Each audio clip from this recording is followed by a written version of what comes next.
Hey guys, welcome back to Electrical Car Repair Live. Thank you guys for watching and subscribing to the channel. In today's video guys, here we'll be working on a Mazda guys, and we'll show you how to bleed power steering pump. Stay with us guys, we'll show you what needs to be done. If you do not bleed your power steering pump correctly guys, after you install, let's say, new pump, new hose, new rack and pinion, or you just ran low on fluid and you had to add some, you have to bleed the power steering pump, otherwise the fluid will start foaming guys, and you can cause damage to your new pump, your lines and all that stuff. So stay with us and we'll show you what needs to be done guys. We'll have more than 200 videos on every car we get at the shop, because our mission guys is to save you as much money as we can. So please subscribe to the channel, like the video and drop a comment below. Let's start on it now. So if you open guys your Mazda manual, okay, you'll be able to find, okay, under specifications usually, you'll be able to find the fluid that you need for your power steering. In our case it says Mazda automatic transmission fluid. Even though it's power steering fluid, okay, you have to use automatic transmission fluid such as M3, Mercon 5 or equivalent such as Dextron 2 in our case. You always have to check for yours. So this is the fluid that we have. You can find everything listed in the description of the video below. So let's start on the process now. Alright guys, you need to find your reservoir for the power steering fluid, remove the cap, and we'll start adding some. Do not start your car, that's very important. So we'll get a funnel, okay, and we'll start adding some fluid. You can find guys everything listed in the description of the video below. As I said, in our case, this power steering fluid, this power steering system uses automatic transmission fluid. Some vehicles will use special power steering fluid like what we have there. It really depends guys, you have to check your manual for that stuff. So we'll fill it to the full mark, okay, maximum mark on the side of the reservoir. Usually you can see that. Okay, that's it. Oh, a little bit more. It's taking it slowly, so we have to be careful.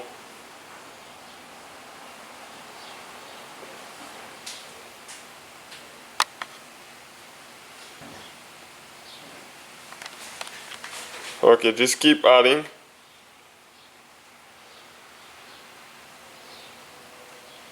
Okay, that's it. It's past the full mark. I saw it on the side. It's way up. So that's good. Now you need to leave it open guys.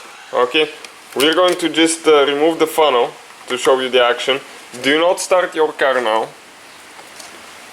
Okay, you can see the fluid inside.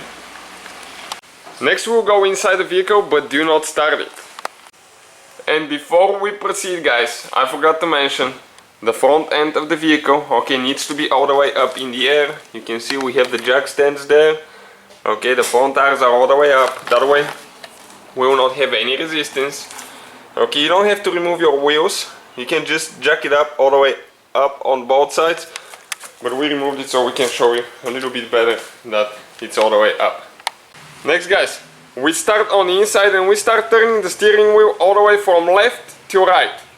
Okay, all the way from left to right with the car not running. Okay, let's go now to the right. Then we guys turn all the way to the right. Okay, so we keep going from left to right and from right to left. All the way guys. Now let's go all the way to the left. And we keep doing that. Okay, we keep doing it for about 5 minutes. And you guys, okay, going to see, okay, your fluid level will drop. You will actually even hear some air coming out. So we still keep doing that.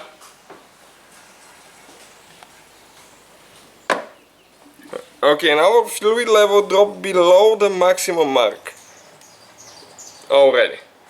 So we're going to stop and add a little bit more. Okay, just a little bit, because it's between maximum and minimum. Okay, that's it. Right there, I think. Yep. So let's keep doing that again, from left to right. Okay, you're going to see the tires turning as well.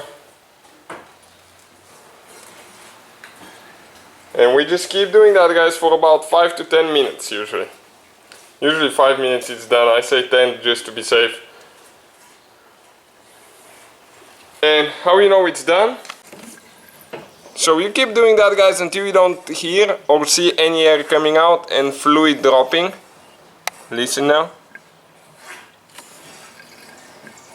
A little bit more air, so we need to add a little bit more fluid. You can see we dropped some. So we stop turning and we're going to add a little bit more fluid. Okay, that's it, right there. So we'll keep doing that for another 1 minute maybe, so let's go, left and right.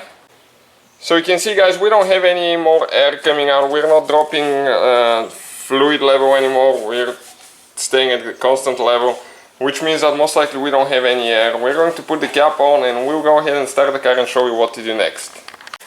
Okay, guys, so after we bled the system that way, let's go ahead, okay, start it now.